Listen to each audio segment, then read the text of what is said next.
All right. Hey, everybody. We are live and ready to go. We'll see how many people follow us since we missed our last window last time. I know life gets in the way, dads, kids, jobs, everything, dad bods. Dad bods get in the way. It's Yes, they true. do every year. Yeah, no, I mean we've said it before. It's like we do this for the fun. We do it for all sorts of things. It is our our passion. But sometimes you got things that come up, and you just need to kind of even take a little breather. Sometimes even your passions need a little break. Exactly. But not in the You know, 80s. Never take a Not, break in the 80s. You just keep going. never stop 80'sing. Exactly. There's this So, great Instagram channel. I think it's called like 80s Denise or 80s D Nice. okay. And it is great. It is like smells you'll never forget, and it like goes through like the opening of a fresh new Trapper Keeper. You're like, oh, Oh, oh, yes. it's amazing. Scratch and sniff stickers. Scratch and Stiff Snickers were on there. Yeah. Yeah. They had a whole bunch of great ones. They had like the Scholastic Book Fair like catalog. Oh, man. Those, I tell you, you would get those and you would just study like your life depended on those. You would look at everything, you'd read everything, I wishing. I checked off books like I didn't have any sort of budget at all. I Oh was yeah. like, and that one, and that one, and that one, and I shall read all the books. Yeah. Eddie takes it to his mom and she's like, you're gonna get one. That's Here's what my mom $5. Yeah, exactly. Like I here's $2 nearly get. every Scholastic. I think 1 or 2 years. I think I rolled in there with a solid like $10 bill. I'm like, oh, I'm gonna do some damage here at the Scholastic book fair. Yes. I Yes. think I legit walked away with a couple of Choose Your Own Adventure books for real, Yeah. and then a poster. I think I did the classic like Lamborghini with lightning in the background. Awesome. I love it. What do you think you could find that again if you saw it? Do you remember it vividly? You could maybe get a reproduction. I bet you here. Let's wait for some people to hop in while I look up Lamborghini with lightning background Scholastic Book Fair poster. Okay. Because if we had to order ours, so they didn't have them at the school. Oh So yeah. so we had to order them, and so then you just have to wait the 2 weeks or whatever it would take to get them in. It seemed like an eternity, of course, Oh man. because Yeah. you Preach. can't wait. And so the box would come in, and the anticipation, all the kids are like, "Oh, where's my books? Where's my books?" And of course, the rich kid, I'm putting air quotes, the rich kid. Here's your stack of 50 books. Oh, Lee, here's your book. Here's your one book Here's that your you book. When you ordered them and they came in the box and they had to cut it open and give it. Yeah. Lee, sort them here's all. your. Here's the giant stack. Oh yeah, here's yours, Lee. Oh, you weren't kidding. Literally, I've had that happen too, where they had the kids like, "Here's and Billy, here's your books," and it's all Yes, these, and then it's like, 8 of them. And Johnny, here's your 9. Eddie, Allie, here's your 11. Oh, Eddie, here's your here's your bookmarker. here's your book. Thanks. Yeah. This was the poster. I was wrong. It was storm clouds. There it is. Look at that. Okay. The storms are coming. There, Eddie had his 8 by 11 by 17 poster of a car. I wasn't That's even awesome. like a car kid. I just I did I was a car kid up until like the Transformers. Then I became a car that turns into robot kid. Oh, sure. Oh, sure. Of course. You Got it. know, I mean, who Yeah. isn't at that point? But Oh, yeah. yeah, no, the Scholastic Book Fair was like just pure magic, magic Yeah. on newsprint.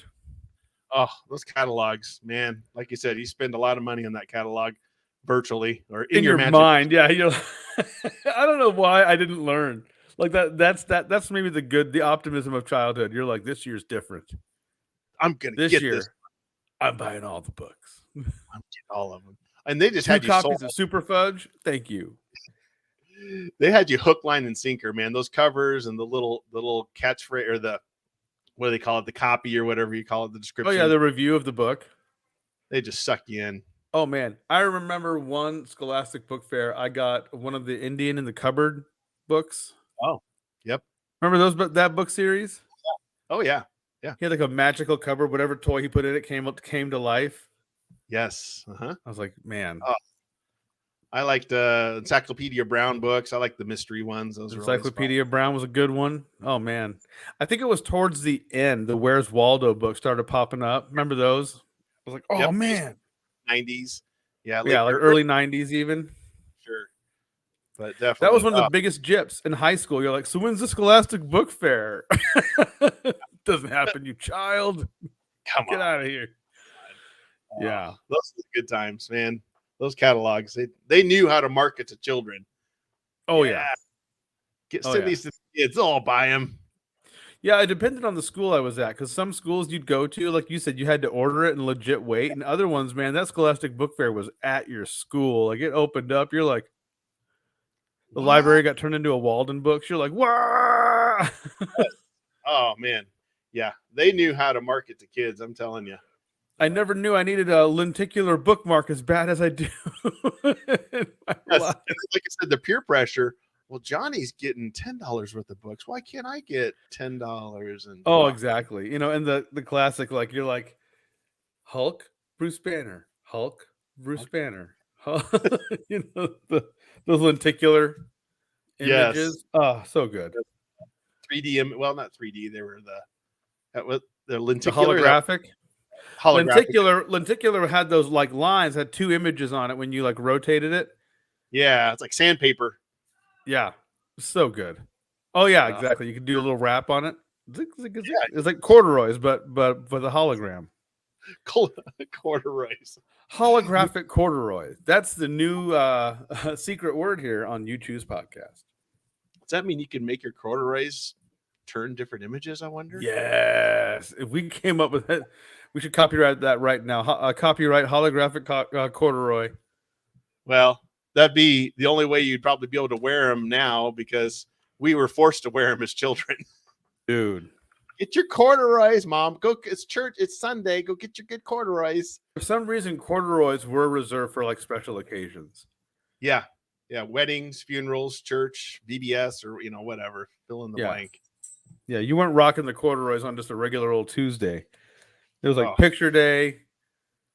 Church. Olin Mills picture day for your family. Oh gosh. And when you were wearing them and you saw your friends wearing them, you quietly knew or secretly knew, your mom made you wear Your mom made you wear those. I know. Your mom had you wear those. And you walked down the hallway and you sounded like zippers just walking. It's like, we're going to get through this together. This humiliation of corduroys and a button-up shirt. Man, I got a great photo. I have to dig it out of me in a corduroy suit when I was a little kid. Man, the whole suit was corduroy. Oh, really? Yeah, it was head to toe. Head to toe corduroy. Like I sounded like an abomination moving around. Well, maybe. Do you think corduroys will make a comeback?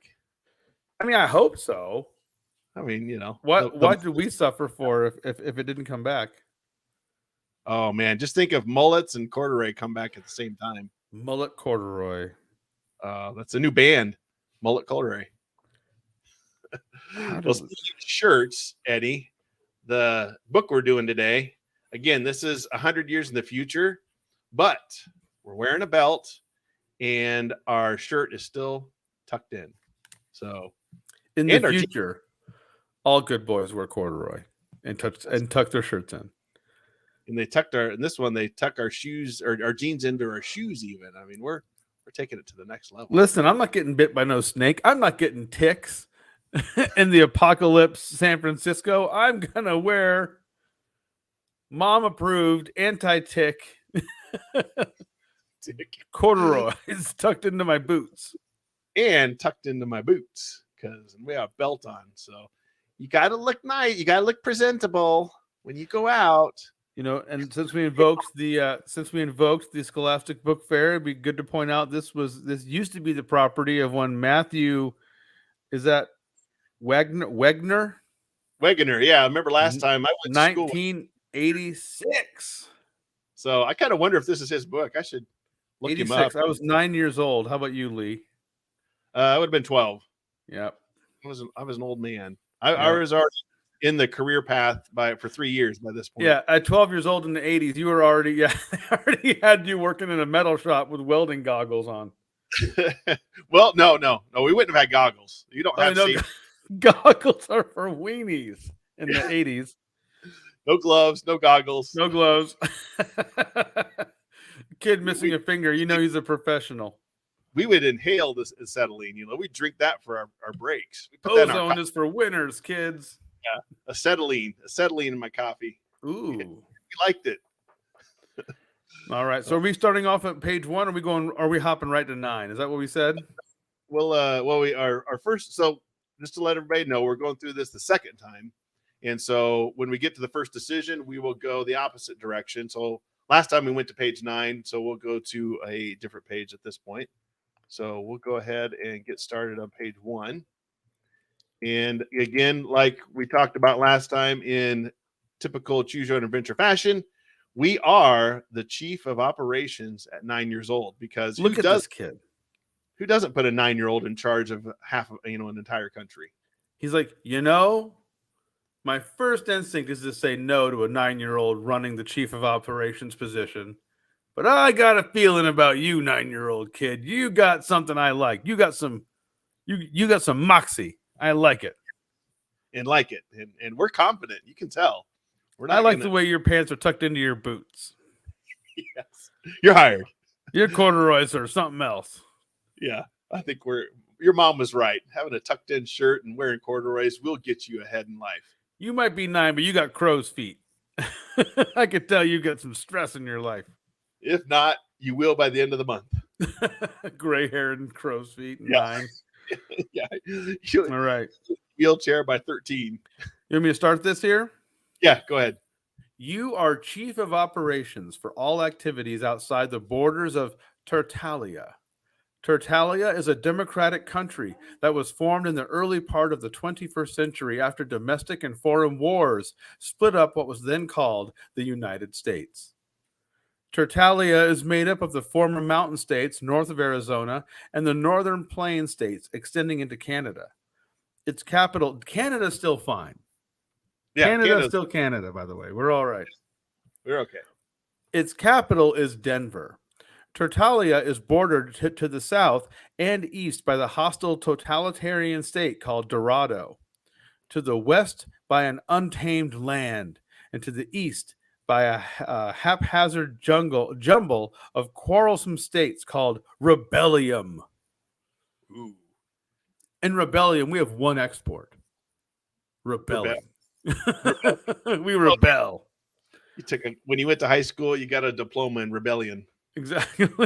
What's your favorite food? Rebellion. Rebellion. What's your favorite band? Rebellion and the Rebellions. After winning a vicious war, Tertalia had tried to pacify Dorado. That's kind of an interesting phrase. But the Doradans broke away soon after their defeat, and they continued to be a source of danger to Tertalia. So this is like pre-Hunger Games here. We're like long before like beating Hunger Games to the punch here.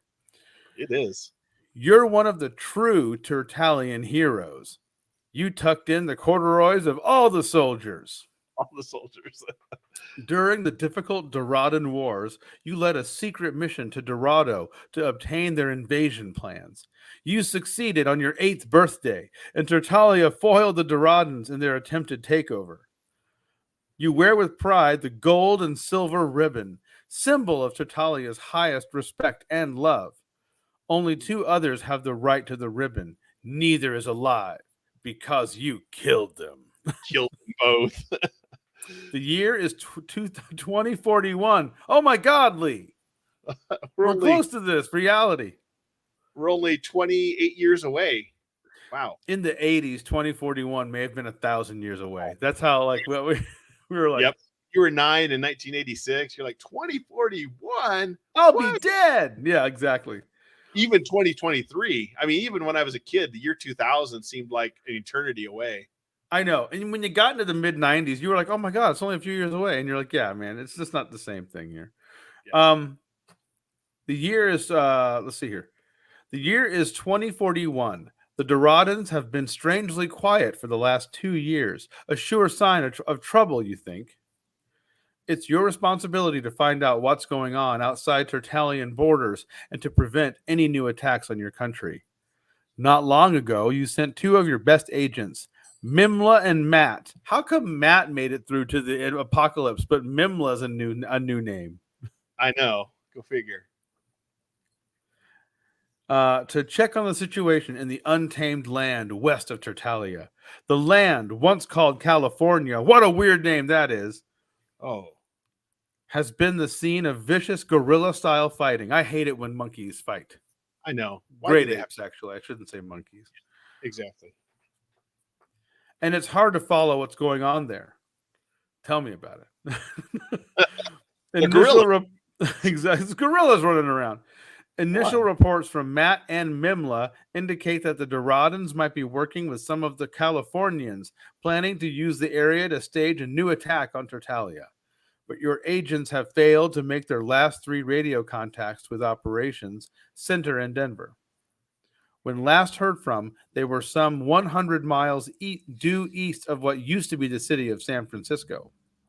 Turn to page 5. You're sitting, pondering the problem in Operations Center when there's an urgent knock on your door. A lieutenant rushes in. She's red-faced and looks worried. Haven has escaped, Commander. What? You shout, jumping to your feet. Haven is a Doradan spy. When? How? Sometime early this morning. And that's not all. 3 top secret files are missing from Central Computer Office. Not Central Computer Office. Oh, Before you can fully digest what the lieutenant has said, another officer enters the room. He hands you a piece of computer paper. Huh. Paper. Get it from the computer. come Computer on. paper. Your eyes scan the printout. In trouble. Extremely important. Information for you. No time. Hurry if you can. We are. It's a computer. It's not freaking. Yeah, like a telegram. A telegram. We're getting charged by the word, man. We can't be getting crazy. Things are different in the future. I think it's from Matt and Mimla, the second officer says. What next, you wonder? So this is the time where we turn to page 9, correct? This is last time we turned to page 9. Yeah. So this time, we're going to go find Matt and Mimla. We're going to force your hand only because we can't be doing the same thing twice. What kind of fun is that in this podcast? us, we don't want to get involved with gorillas.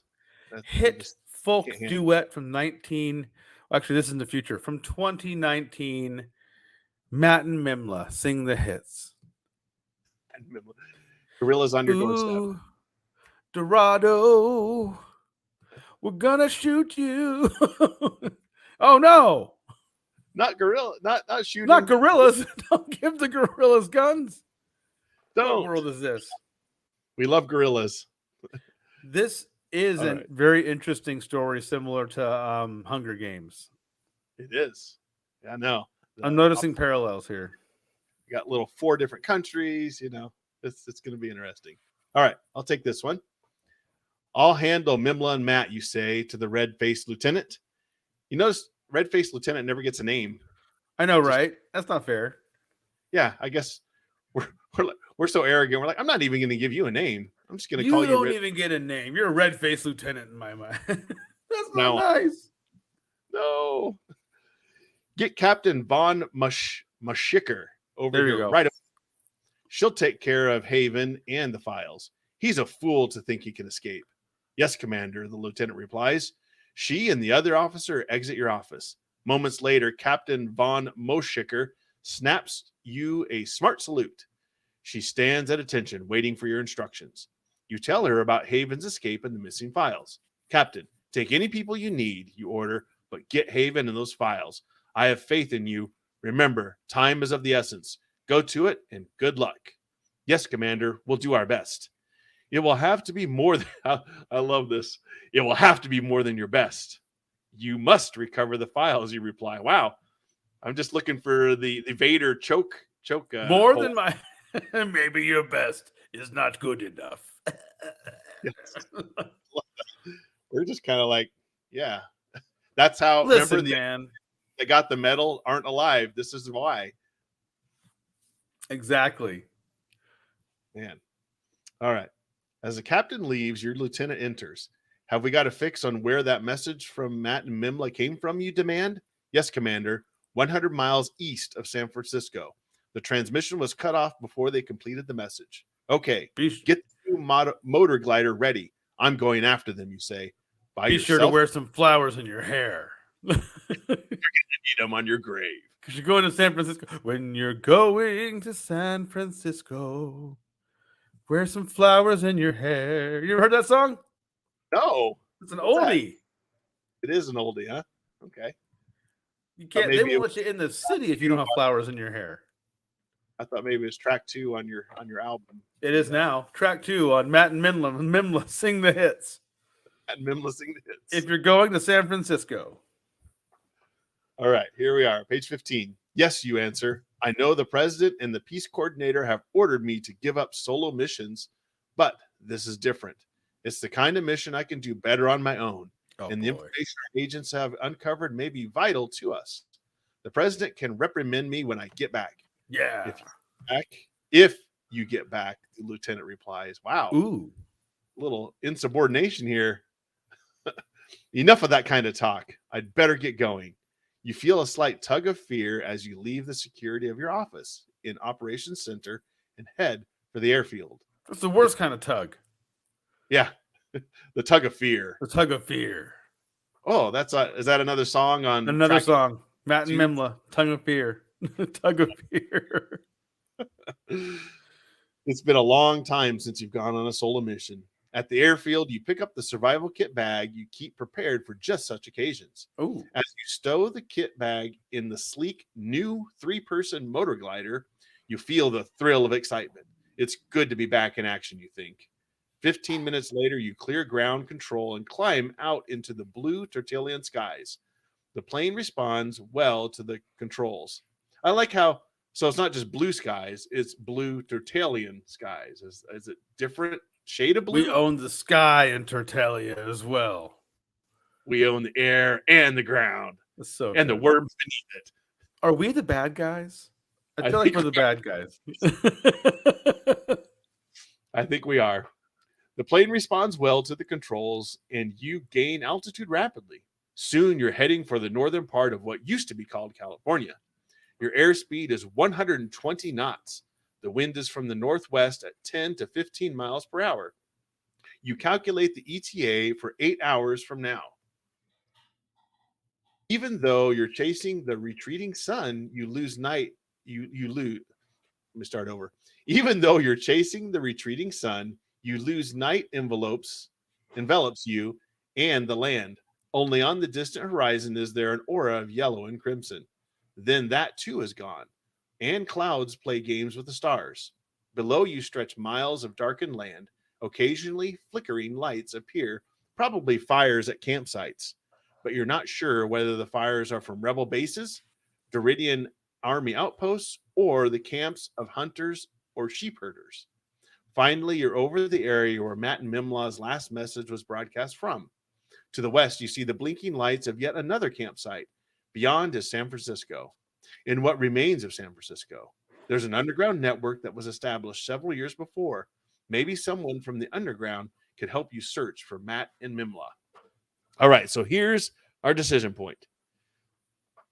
If you think an investigation of the campfires below will lead you to your agents, turn to page 26.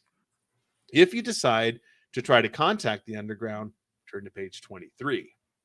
So, do we investigate the campfires, or do we decide to contact the underground? Ooh. Interesting. Yeah, I think we're the bad guys. I think we're the baddies. Yeah. Well, let's flip a coin here. Flip that coin. Unfortunately, we don't have any Tertullian money.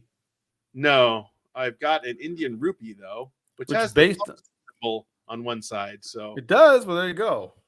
Yeah, I'll pull it up over here. I was like, judging by the sound of this country, I think their money is bullets. So yeah, I think so. The currency is bullets and fear.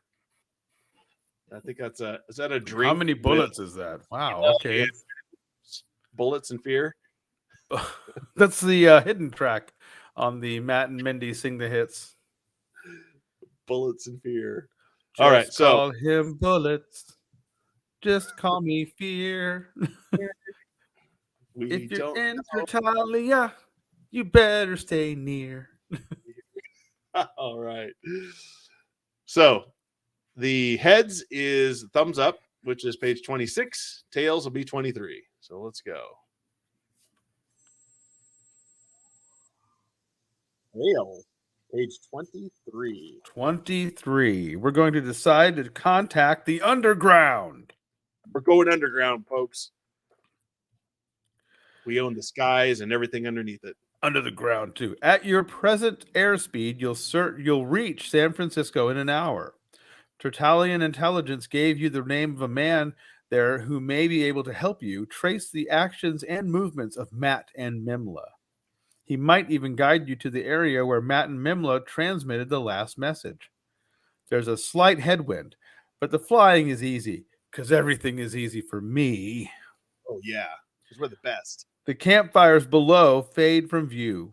Soon you're soaring over the mountains and starting to descend toward San Francisco. You get the flowers and put them in your hair.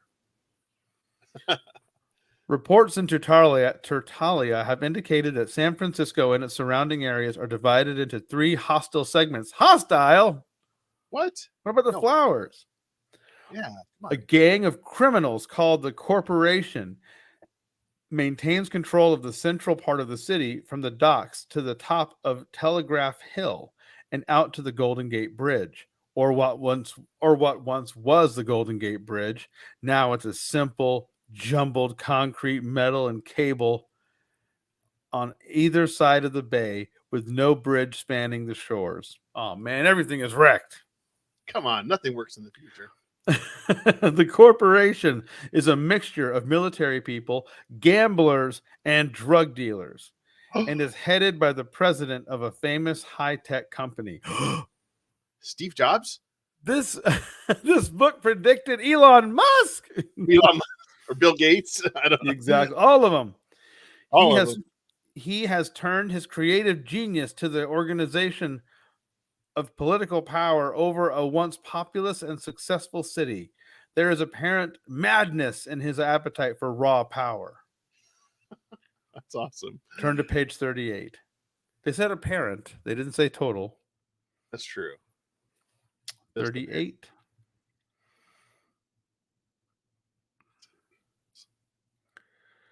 Intelligence reports have also indicated that factions within the corporation want the president out indeed. Oh, indeed want him dead. But he seems to have a genius for survival.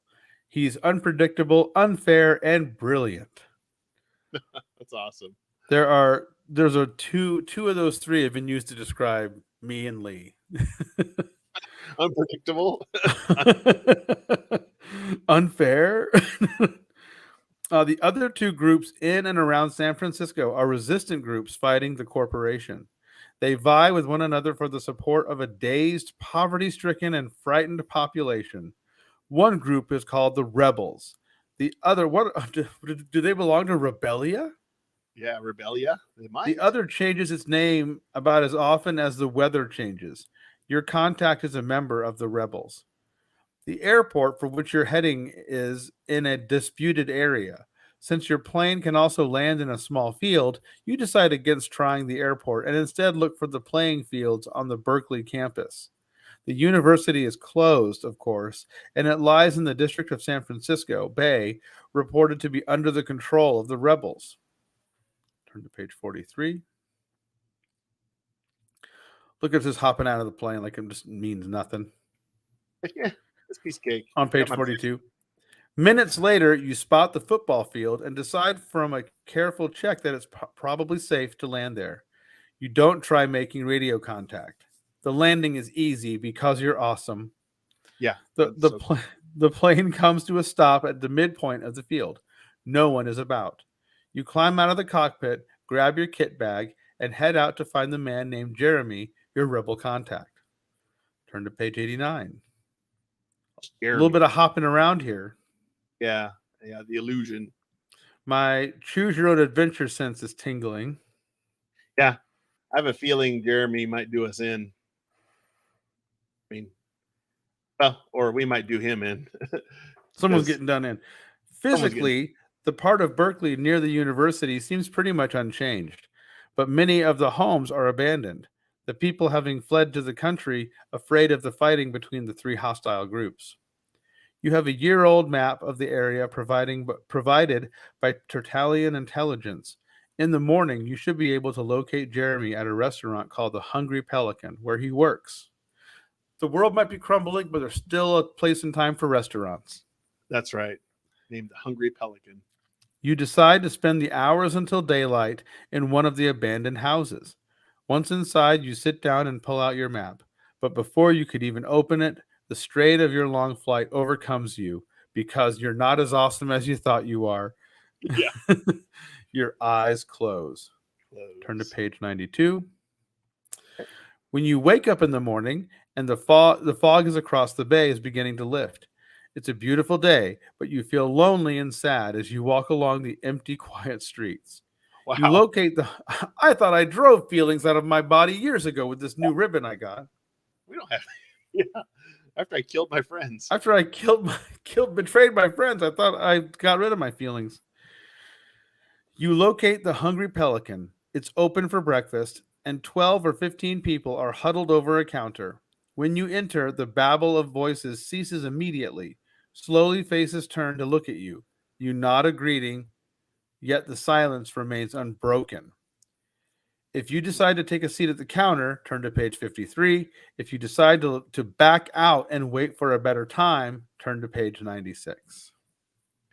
We don't want to So do ponder we sit down or back out? Sit down or back. We don't want to discuss our feelings, talk about it. No way. I say heads.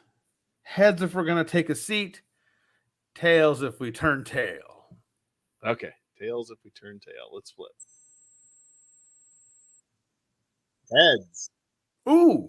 We're gonna take a we seat. Sit down. Starting talking to people. So I came in to eat breakfast and talk. See what page was that? That was 53. Talk to people. We're an extrovert here. There's no introvertedness here. Not in the apocalypse. Yeah, we're sad and lonely. 53. Morning. Nice day, you say. Ooh. Hoping nonchalance will break the ice. You move toward the counter. Coffee, please, because we're 9. I want straight up. I drink black coffee when I'm 9. Yeah. No coffee. Remember your parents would tell you, don't drink coffee, it'll turn your hair black. It'll stunt your growth. Stunt your growth, and it'll just... Yeah. I had black hair. Well, not as a kid, I guess. I had lighter brown hair. No, but I was a Mormon. Lee, the coffee was sin juice. Oh, I forgot about that. For all those sinning people drank coffee. He was one of the... Then it was really bad. Don't you dare. Don't even think about coffee. No. Coffee and heroin. The exact same. They would just get just as mad about coffee as they would heroin. Exactly. Or in my stage, it was like Dungeons and Dragons is just as evil as murdering somebody. Exactly. You pick up a 12-sided dice, you're gonna burn. Yeah, exactly. It's too late. We failed. He's a lost cause. Yes. The satanic he played a D&D. No coffee. What do you think we are? No coffee. What do you think we are? A civilized nation, bud? It's herb tea. Like it or lump it. What? Like it or lump it? Huh. Okay. That's all we've got. That's all we've had for 7 long years. Fine. That'll do just fine.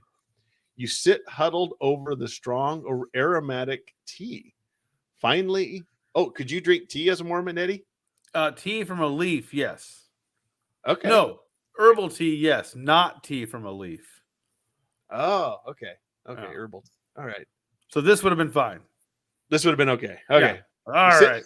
The strong aromatic tea. Finally, you summon your courage. You wouldn't happen to have an old copy of the New York Times around, would you? You asked the waiter. It's your code, and it's if the waiter is Jeremy, he'll recognize it. He looks at you and asks, what date? 64. This is getting interesting. Let's see if we find Jeremy. October 15th, 1981, you answer. It was a great day. Come with me, he replies, and heads for the back part of the restaurant. Two men leave the counter and stand by the front door. You follow the waiter into the back room. Okay, you know the code. Now, what do you want? Who are you? Jeremy asks.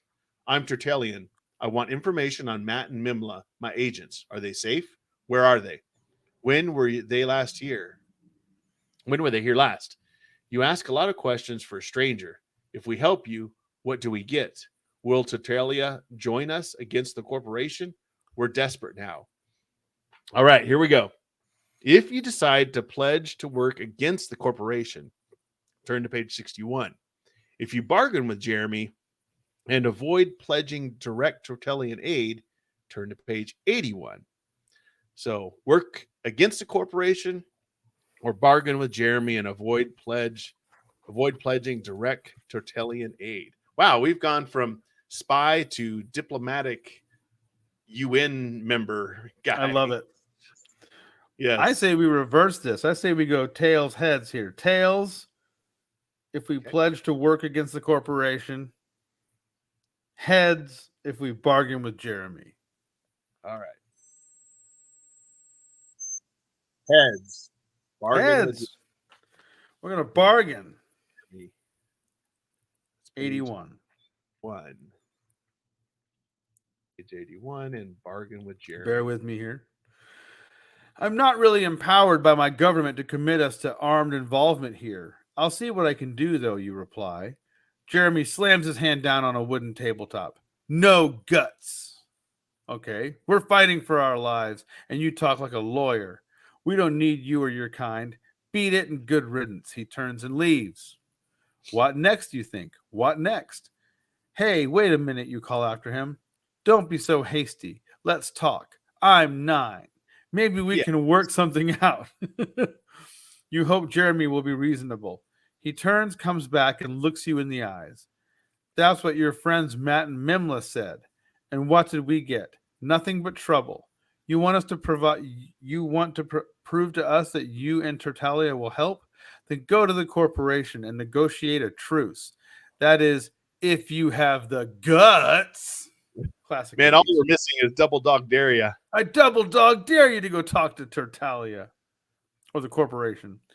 If you decide to give it a try and negotiate for a truce with the corporation, turn to page 100. If you decide instead to offer to lead a reconnaissance mission to survey corporation territory, turn to page 108. Wow. Went from negotiation to do a reconnaissance. This is where Choose Your Own Adventure will spin on a dime if you're not paying attention. No aliens yet, though. No aliens. Yeah. Not yet. No, mind-altering philosophies about life and the existence of and the source of the universe. Exactly. We haven't gotten all philosophical yet. Not yet. All right. So heads, we go negotiate a truce. Tails, we reconnaissance. We'll do some reconnaissance. Let's do it. Tails, reconnaissance. It is page 108. You got it. Man, we are all over. We can't decide what we want in this story. No, we don't. We've gone every direction on this one. All right. You're asking for too much, you say, but I will offer to lead a mission into corporation territory to check out the activity if you'll help me find Matt and Mimla. Jeremy reluctantly accepts. That evening, you and 3 of the rebels slip across the bay by boat. Night makes San Francisco an eerie place. Ooh. Here and there, pinpricks of light glow from candles or lanterns. Electricity is found only in one small area at the top of the hill. Your scouting shows you that the corporation forces are spread out and few in number. Perhaps most of them are out in the hills with the Doradians, or perhaps the DeLoreans. Yeah, the what? The DeLoreans. The DeLoreans. The field of DeLoreans. Ooh, Marty, hurry. Or perhaps the image of the fearsome corporation is largely the result of a big publicity campaign. Hours later, you and the rebels return to the Hungry Pelican with your report. Should have known it, said Jeremy. Phonies. They're all phonies. Well, you lived up to your bargain. We'll see what we can do about Matt and Mimla. They're out in the hills somewhere. That much we know. I'll take you there. The end. That's the end? That's the end? I'm kind of like, I don't know. This That's kind just, yeah. of still. This just only goes to prove to you that not all the endings are winners, kids. No, this one was a little bit of a letdown. Yeah, and that's, like when they say this book has 40 endings, it's like, yeah, 5 of them are good. Yeah, yeah, exactly. Because we went all over the place, and then we found Matt and Mimla, but then we're just like, they're out in the hills somewhere. We'll just go get them. Well, why can't we do one more page where we find them or something? Yeah, resolve this story. It's almost like Mimla were just a filler. Yeah, Maybe. some of the endings aren't real endings, and that's not like a dig. It's just a fact. It's just how those books are laid out. Yeah, because you've got 20 of them, and so some of them are dead. They can't all be hits, kids. That is the 7th song on the Matt and Mimla Sing the Hits. They all can't be hits. Kids. They all can't be hits. Gorilla Party or something like that. I love how there's a song called They All Can't Be Hits on their album of hits. On the album hits. Speaking of hits, this is the book that's going to hit you hard. Yes. House of Danger. House of Danger by R.A. As if getting a house in this new economy wasn't hard enough. Now you get a House of Danger on top of it. Not a house of fun or a house of entertainment. House of Danger. A house of a good investment where you bought it at a reasonable rate and you can totally afford it. This is a house of danger. There's no safety in this house. Look at that Macho Man Randy Savage on the cover there. There's no not danger there. Oh yeah. That's right. He's coming in hot. That's funny. So danger, Eddie. We leave the lights on. We don't put the plug-in protectors for little kids in the outlets. No. We're leaving our pocket out on the kitchen. Oh yeah, you got like light covers that don't quite cover the whole cut for the light fixture, so you got some wires exposed. You've got exposed wiring. You got the taped up pipes. We're not messing around. We've all lived in that one house that had the one light socket where you're like, don't use that one. Yeah. Don't touch that switch. Just don't. Just leave it. You have the piece of tape over it. Yes. Like, don't touch it. You're going to regret that. This is a house of danger. You kidding me? 3 years. So the fun fact about House of Danger, and we talked about this, there is a game called the House of Danger as well. Yes. And we played it. Has it been almost 2 years now? 3. Well, oh God. Was it 3 years ago? Yeah, it was 2020. It was, I think, May or June of 2020 when we started it. We played House of Danger on the show, and each episode was a different playthrough of the game up until the end. Yes. And so we're going to read the book this time around in preparation for playing the game again. A second go through House of Danger. Yeah. And it'll be fun because I haven't read that. I had this book. This is number 15 in the series, by the way. So it's still pretty early. 1982, September 1982. Yep. And this we'll see how it goes and how it compares to the game. So I will start this one. I think, and we'll see how the book goes, but I think a lot of the other books that we've read could easily translate into a game, just like they did this one. Could you hit me with that danger sound effect again? It's the House of Danger. Sure. Exclamation point. Well, I was gonna play that sound effect. Which one? Da, da, da, da. Oh, da, da, da. Okay, let me find it here. Set me up again. Danger. Danger is my middle name. Danger is my middle name. All right, here we go. Okay. It's a Tuesday afternoon in late June. You are on your way down to your lab in your parents' Oh man. When you're 8 or you're 9, you have a lab in your parents' basement, don't you? Every good kid has a lab in his parents' basement. I love this. This is Mummy, Daddy, I'm going down to the laboratory in the basement. Yes, Ah. exactly. Our kid is normal and good. Yeah, normally microscope and a lab. I mean, come on. Right. All right. The phone rings. You dash into the lab and pick it up. I mean, it's just so nonchalant. It's my lab. What's the big deal? I have a phone in Doing my lab. lab things. Everybody's got a phone in their lab. All right. I need, says a weak voice. You hear a loud click and the phone goes dead. Drat. You weren't ready for that. You, the aspiring detective and psychic investigator. Wow, Eddie. We're not just a detective. We're a psychic investigator as well. You gotta, it's like Hannah Montana, man, the best of both worlds.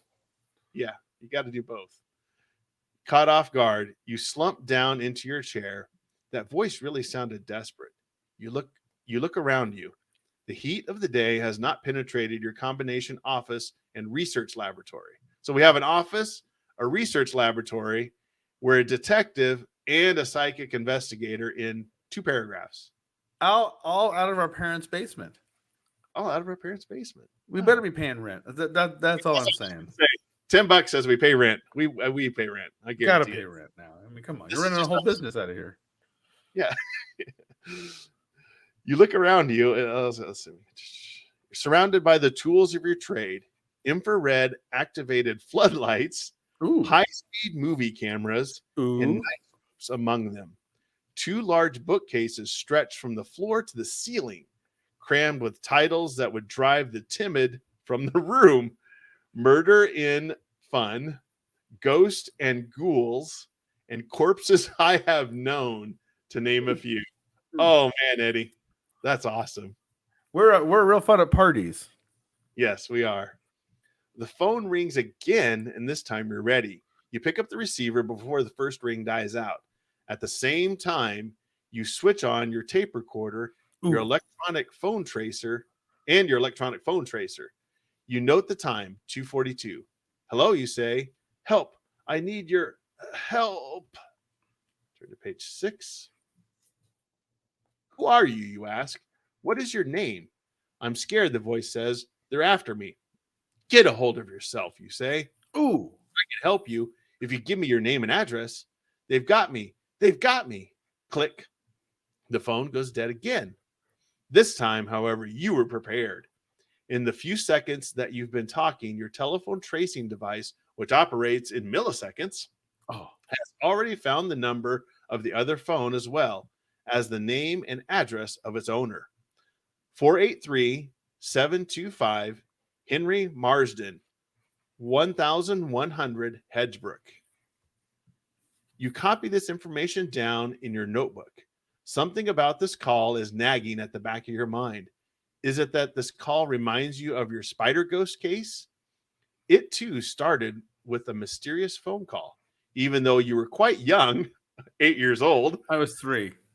Yeah, I was 3. Long time ago. You solved the case single-handedly. The citation you received from the FBI now hangs neatly framed in your office wall. And the generous reward you received from the Ridgway family when you saved them from certain death has financed your specialized detective equipment. One thing you learned from that case is that working by yourself can be risky business. Ricardo and Lisa, 2 of your friends in the neighborhood, have been wanting to help you on a case. Well, this is their chance. When you call them, however, they're not home. You leave a message for them to call you back as soon as possible. You're eager to begin on the case as soon as possible, but you know it might be dangerous to start off alone. All right, here's our decisions. If you decide you should go immediately to the address obtained by the phone tracing machine, turn to page 4. If you decide to give Ricardo and Lisa a chance to call back, turn to page 14. Wow, Eddie, it jammed a lot in this. It did. And this is like one of those integral beginnings. I think this on the flow chart of the thing, this choice is like a severe branch in the story for us. Yes, I agree. Man, there's so much cliche 80s stuff in this. It's so good. If you go back, You're like the illustration. So is that behind us a hand grenade on the shelf? Yes. Oh There's my a hand grenade next to one of those like floodlight lanterns and a human skull, might I add. Yes. Oh my gosh. We have a hand grenade just on our shelf. Yep. And then of course we got our magnifying glass, our tracing equipment, the spider, the certificate merit from the FBI. Tiny guillotine. Is that what that is? Oh, For it his is. cigars. Oh my gosh. And like Listen, a stuffed parrot. Yeah, a dead bird. Like this is next level. Like our kid's creepy, honey.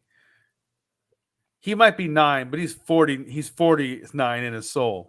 49 in his laboratory. He is a mad scientist. Oh man, I He's love like, it. I have to bring Ricardo and Lisa. Who else can I stab in the back later?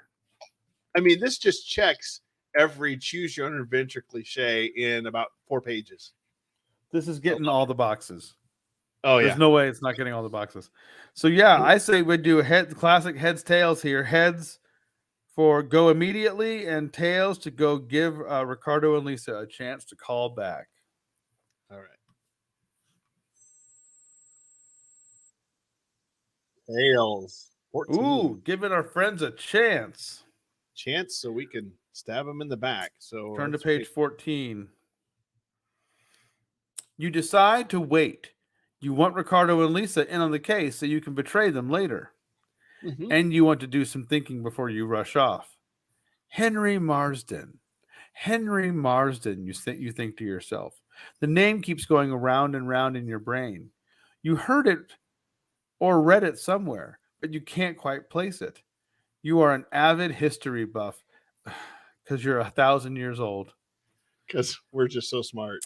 Though you are not as strong on names and dates as you are on what actually happened. You sit back in your chair with your eyes closed, your knuckles against your forehead, in intense concentration. And now, deep thoughts. Deep thoughts. The thought that it is something to do with the Civil War crosses your mind. Well, it's worth a try. There might be something in the history of Nothwin County. Now, where did you put that book? It's somewhere in your basic research library. Finally, you find it. What was that? So yes. So we got it. Over here is my basic research library, and then my advanced library is over there. This is my advanced research library next to my Randy Savage collection. Okay. Oh yeah! I love it. It's a thick green volume sandwiched between Gray's Anatomy, the show. Oh, okay. And Blackwell's Poison Plants and Herbs. The book was published by the Nothwin Historical Society some 20 years ago, though you just bought it the week before for 25 cents at a neighborhood lawn sale. By the way, calling it a lawn sale is confusing, and 25 cents in 1980s money is about $73 in today's money. Yes, exactly. Give or take. All this money. How are you making all this money, kid? You have a human skull on your shelf. What's up with that? What's going on? Aid was used on the human skull. Yeah. You pull the book from the shelf and run your finger down the index of famous names in the county. There it is. Turn to page 25.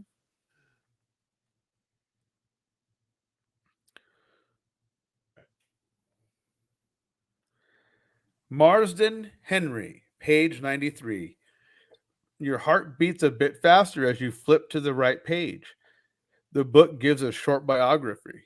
Henry Marsden, born 1839, died 1887, served in the Union Army during the Civil War, severely wounded at the Battle of Shiloh in 1862, appointed warden of the Hedgebrook County Prison in 1880. The prison was notorious in its day for its wretched conditions and the harsh treatments of its prisoners.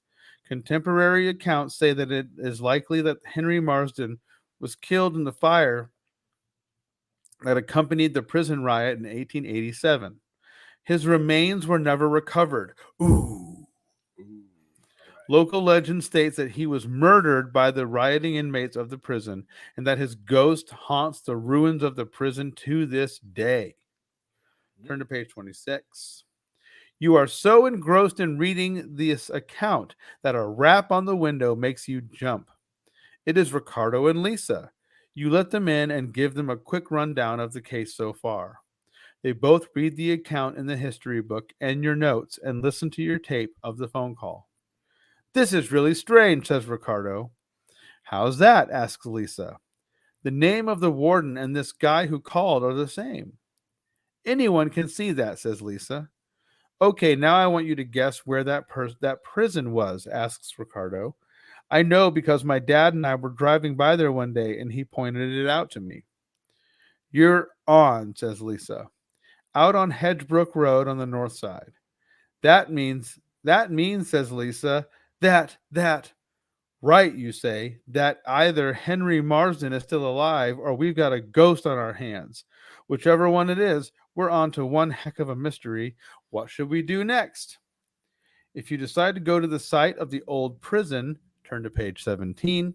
If you decide to go to the police with your story, turn to page 89. All right. We got a heck of a setup here. I know, So, right? heads, we go to the police. Tails, we decide to go to the old prison. Let's do it. All right, here we go. Heads, we are going to the police. The police, not the All right. band. Don't stand so close to me. Don't stand so close to me. Awesome. All right, page 89. Oh, man. Look at this illustration with the three of us there. I in our- know. Look at that. We're just so confident. Oh, that's awesome. 89. Gotta love it. This is good. I kind of forgot how good this book is. Been so long, though. All right, page 89. Okay.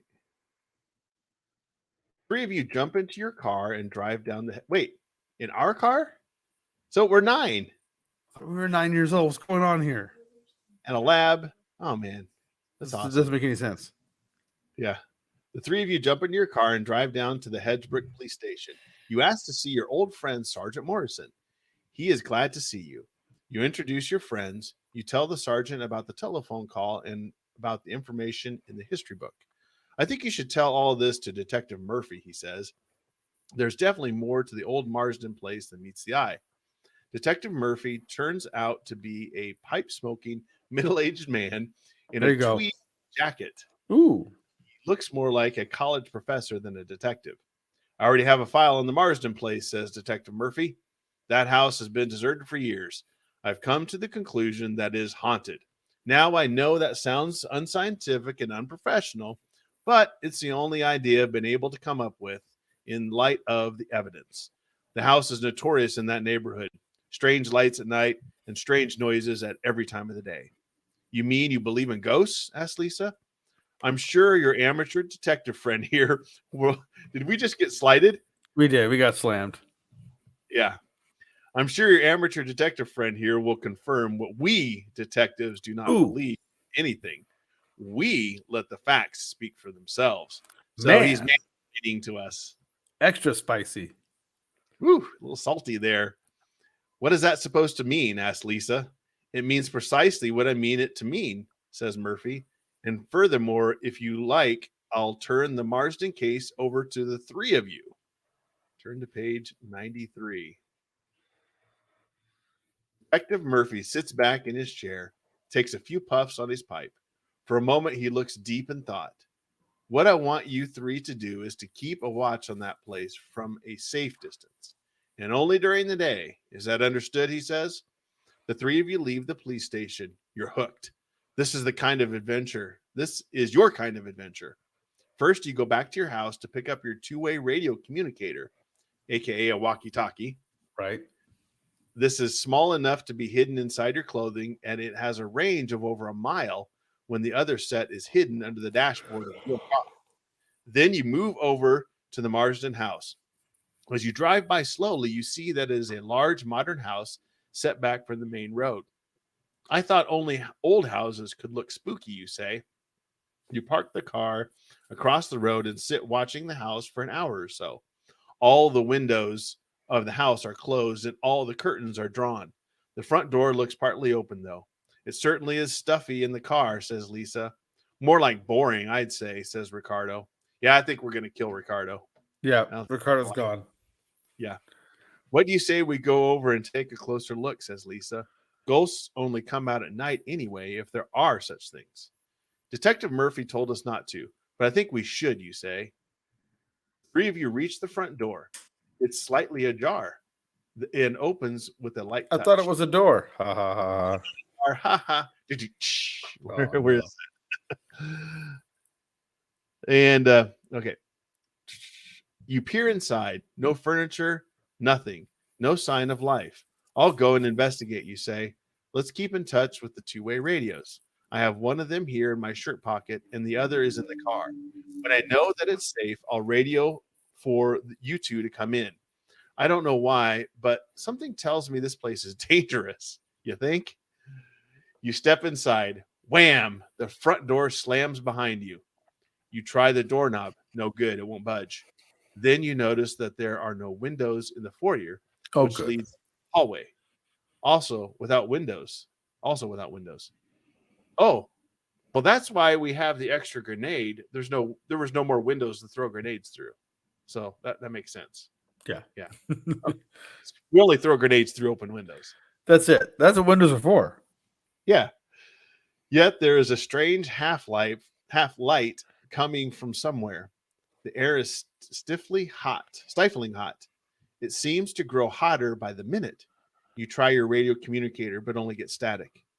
If you concentrate on trying to get the front door open, turn to page 99. If you decide to search the rest of the house, turn to page 101. All right. I say concentrate heads, Okay. search tails. Tails. All right. Let's see. Heads. We're going to concentrate on that door. Ooh. Get to work on that door, Eddie. Listen, I'm a psychic. What do you want? I'm going to try to open this door. You push against the door. No good. You take out your penknife. Classic 80s choose your own adventure. Yep.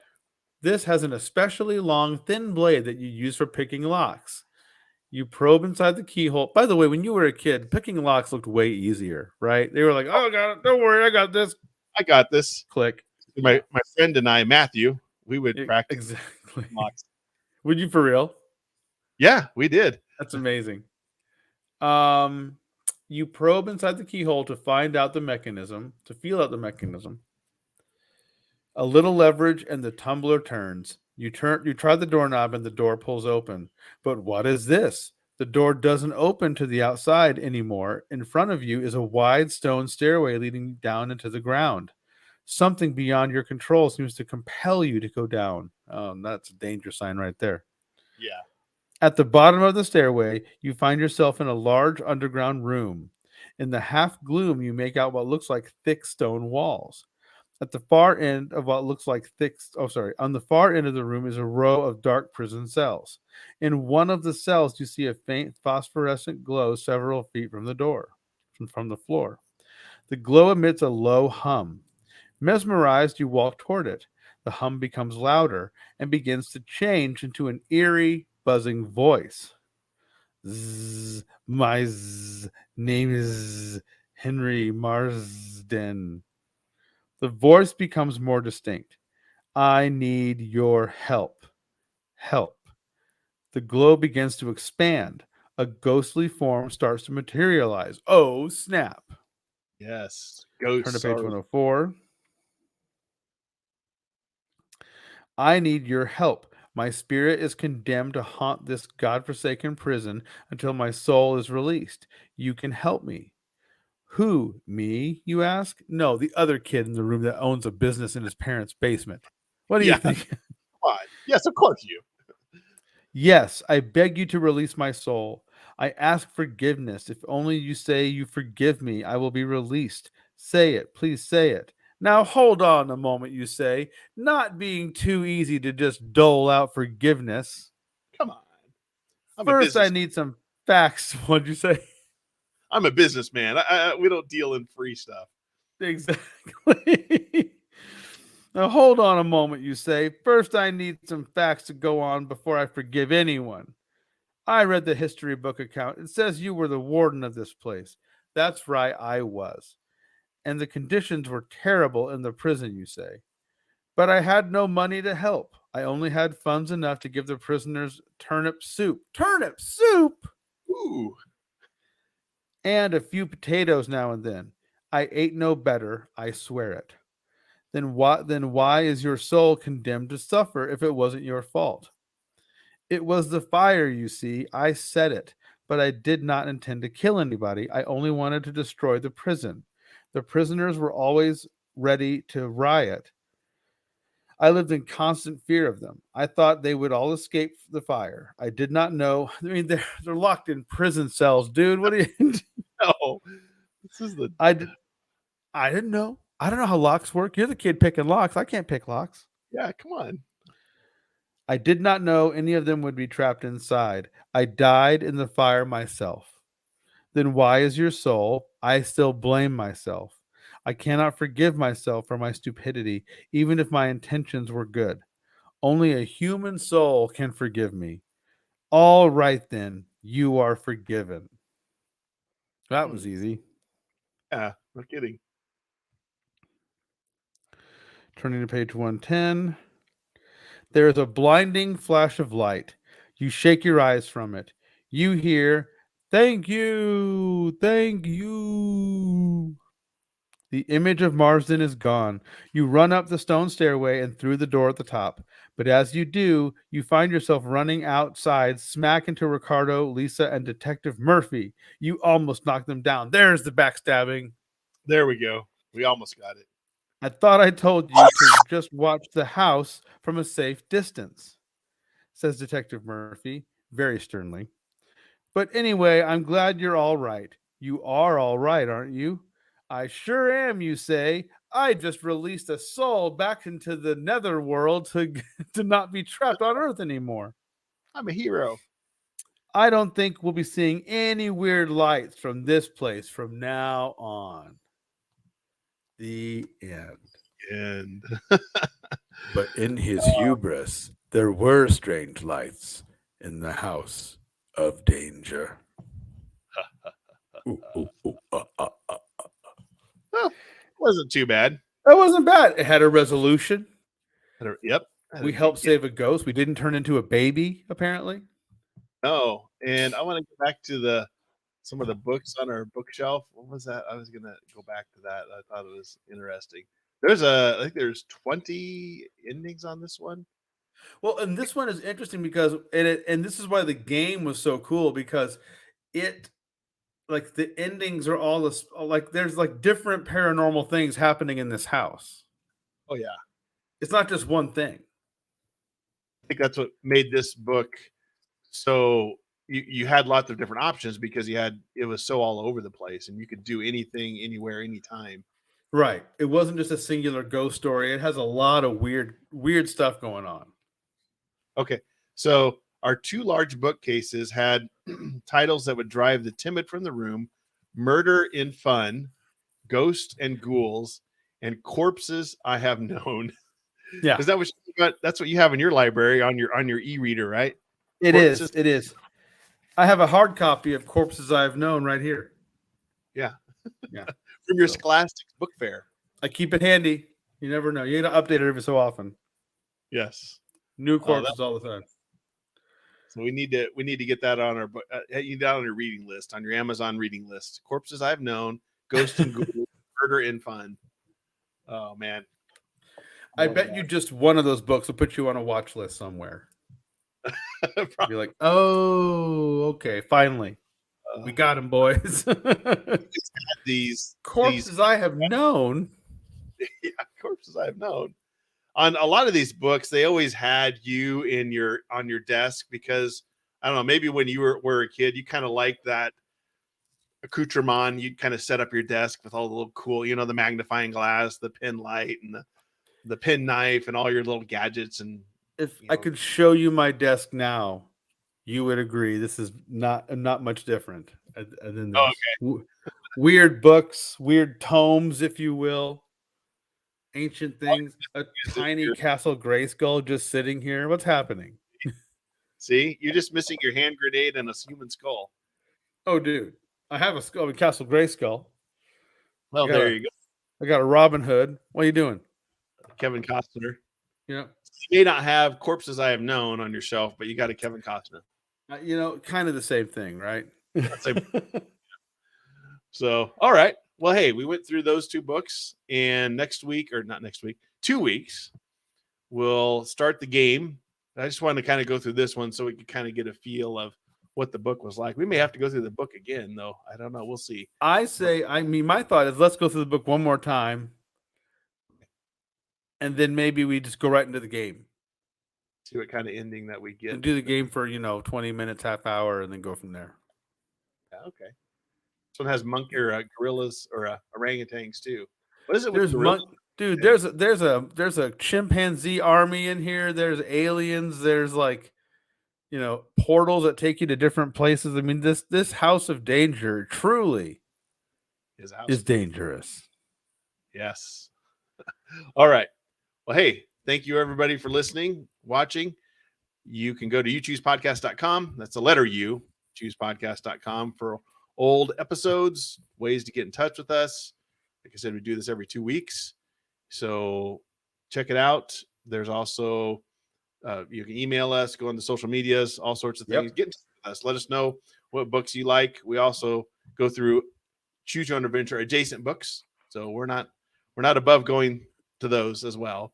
But, And if you've got any books that you have in mind you'd love to see us read, let us know. We'll be happy to read them and give them the old you choose treatment, whatever that means. Yes. All right. Well, hey, until next time, you choose the adventure. Choose the adventure. Thank you. All right. Goodbye, everybody.